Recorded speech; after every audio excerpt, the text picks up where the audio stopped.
Hi friends, मी रुपाली. चटपटी स्वादिष्ट रेसिपीजमध्ये आपले स्वागत आहे. चैत्र महिना चालू झाला आहे आणि चैत्र महिन्यामध्ये सुरुवातीला येणारा सण म्हणजे गुढीपाडवा. या दिवशी महाराष्ट्रात विशेष करून सकाळी गुढी उभा केली की सर्वात प्रथम गुढीला शेवयाच्या खिरीचा नैवेद्य दाखवला जातो. तर हीच शेवयाची खीर आज आपण बनवणार आहोत. चला तर मग रेसिपीला सुरुवात करूया. त्यासाठी इथे मी 1 वाटी शेवया घेतल्या आहेत, साखर घेतली आहेत, विलायची पावडर घेतली आहे, जायफळ घेतले आहे आणि इथे मी ड्रायफ्रूट घेतले आहेत, बदाम आहेत, काजू आहेत आणि पिस्ता. चला आपण आता खीर तयार करायला घेऊ.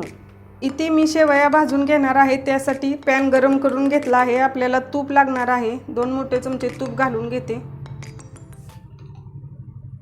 तूप छान गरम झाले आहे. आता सर्वात प्रथम आपण हे ड्रायफ्रूट्स भाजून घेऊया. गॅस कमी करून घ्यायचा आहे, लगेचच जळतील. हे यामध्ये घालून घेते मी. अगदी 1 मिनिट भाजून घ्यायचे आहेत. इथे ड्रायफ्रूटचा कलर चेंज होऊ लागला आहे. आता मी गॅस बंद करून घेते आणि हे ड्रायफ्रूट्स काढून घेते. पहा, अशी डिशमध्ये नितळून काढून घेते. याच तुपामध्ये आपल्याला शेवया भाजून घ्यायच्या आहेत.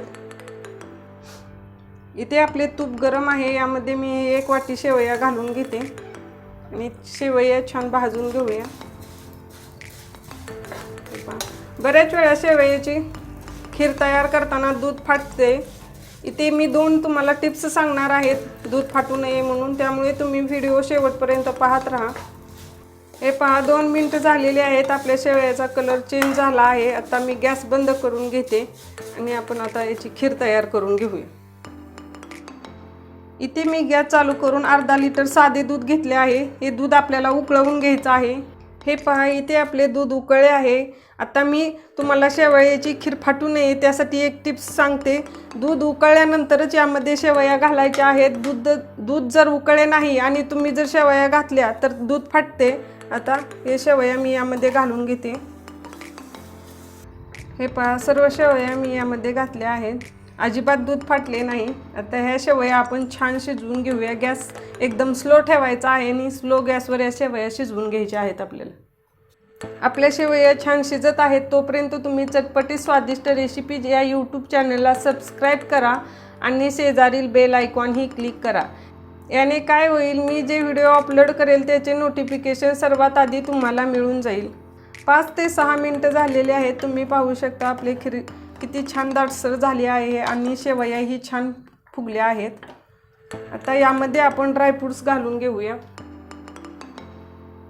थोडी विलायची पावडर घालून घेऊया आणि हे छान मिक्स करून घेऊया आपण.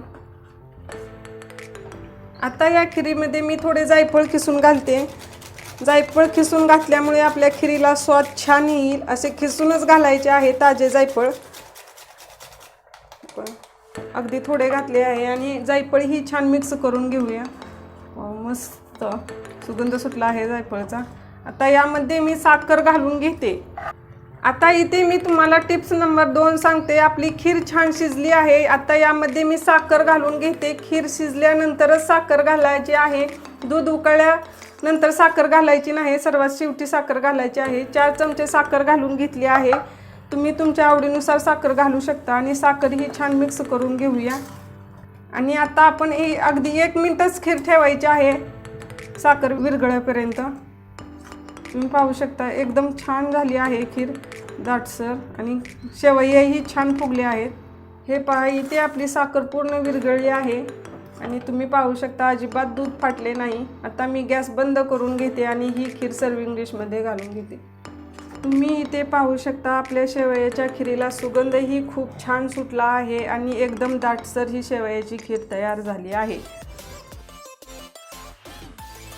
आता आपण यावरून थोडे ड्रायफ्रूट्स टाकून घेऊया. थोडेसे बदाम, थोडेसे काजू घालून घेऊया आणि पिस्ता. दूध न फाटता एकदम सोप्या पद्धतीने पटकन तयार होणारी मधुर अशी शेवयाची खीर ह्या गुढीपाडव्याला तुम्ही नक्की ट्राय करा आणि कशी झाली ती कमेंटमध्ये सांगायला विसरू नका.